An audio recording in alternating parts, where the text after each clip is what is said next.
Ladies and gentlemen, welcome back to Let's Delve. Today we continue to construct our clone about vegetation versus the undead.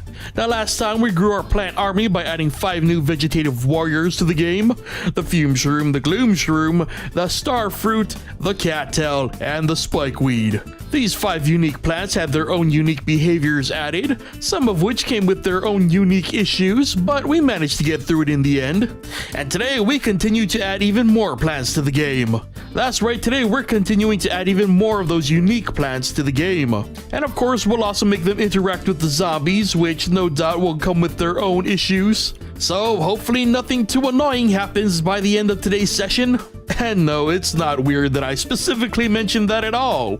So let's not waste any more time and get to the coding.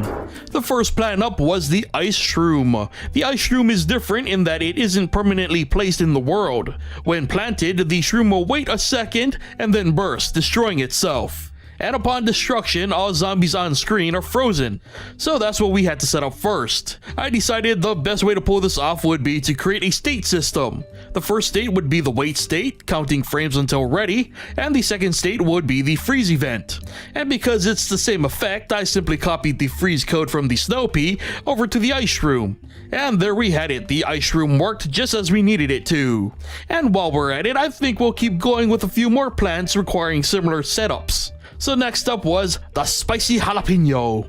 The jalapeno is another temporary plant that waits a bit before destroying itself, and upon destroying itself it creates a roll of fire in whatever lane it is planted, effectively wiping out or at least doing a ton of damage to any zombies in the same lane. So first I had to draw the jalapeno, which I seemed to start by doodling a banana. Eventually the jalapeno looked more like a jalapeno, so I got to work. I used the same exact setup that we used for the ice shroom. Since I don't know the exact wait times of a lot of these plants, I decided to just stick with 1 second for now. And in the second state, instead of freezing enemies, I had a roll of single-tiled hurt boxes created. I'd have added a fire sprite, but for now it would have been a little distracting. And yes, I also recognize that I could have better optimized this code. Regardless, the jalapeno worked just as we needed it to. Now I should mention really quick that yes, the attacks really aren't doing much to the zombies. And that's because we haven't coded damage yet, so all attacks are doing a base damage of 1 per hit. We'll be focusing on damage numbers later. So with the jalapeno done, we could move on to our next plant. Sticking with the explosive theme, it was time to work on the cherry bomb. The cherry bomb is similar to the jalapeno in that it waits and then explodes after a bit of time. However, instead of producing a roll of fire, it's a literal AoE explosion that affects all immediate surrounding tiles. So you can probably guess what I did next. I used the same setup that we've been using, and in the second state, much like the gloom shroom from last time, I had it spawn an AoE just large enough to affect the surrounding tiles. And there we had it, a working cherry bomb just like in Plants vs. Zombies. Now, the cherry bomb seemed pretty simple, so I wanted to start tackling plants with similar setups, but much more complicated behaviors. So the next plant up was the potato mine. The potato mine is another multi-state plant. When first planted, it takes a bit to arm itself. In this state, it is vulnerable to attack and can't attack back. However, in its second state, it becomes a mine that when stepped on by zombies will trigger it to, well, explode. So, using the same setup that we've been using, I had the first state count down to the second state like we've been doing. But in the second state, I had the mine check for a line of sight. If a zombie enters it, the mine is detonated and an AoE similar to the cherry bomb is created. While testing this, I realized that the line of sight's distance had to be pretty short for the mine to act like a mine. But if the line of sight was too short, the zombie would simply eat the mine before it ever saw the zombie.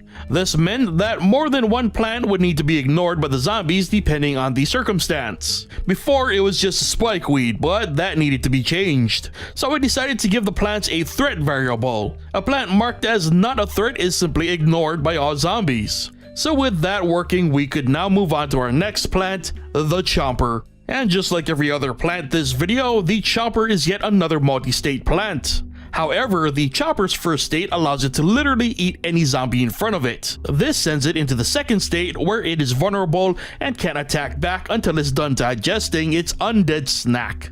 So basically, all we had to do was reverse what we'd been doing up until now, with the first state being the active state with a line of sight. When a zombie enters that line of sight, the zombie is destroyed, and the chopper is switched to its second state. The second state then counts towards resetting the chopper back to the first state.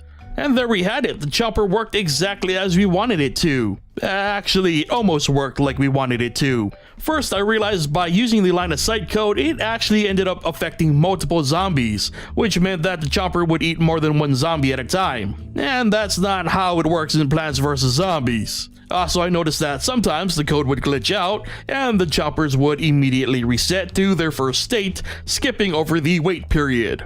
I figured the collision issue would take some time, so I wanted to focus on the state issue. I figured it had to do with the state timing, so to test this, I then switched it to the cooldown method that we used in previous plants. But as I was just about to test this, my internet died. And as you can see, in real time, this caused GameMaker to crash, and I wasn't able to restart the program because it wouldn't connect to the internet. So that unfortunately means the abrupt end to this session and this episode of Let's Dev. So remember that if you like this video or enjoy Let's Dev in general, be sure to hit that like button. If you aren't already subscribed, be sure to hit that subscribe button and be sure to turn on notifications so you never miss a new episode. And as always, be sure to leave your thoughts on our progress in the comment section below. Thank you so much for watching, and I'll see you guys next time.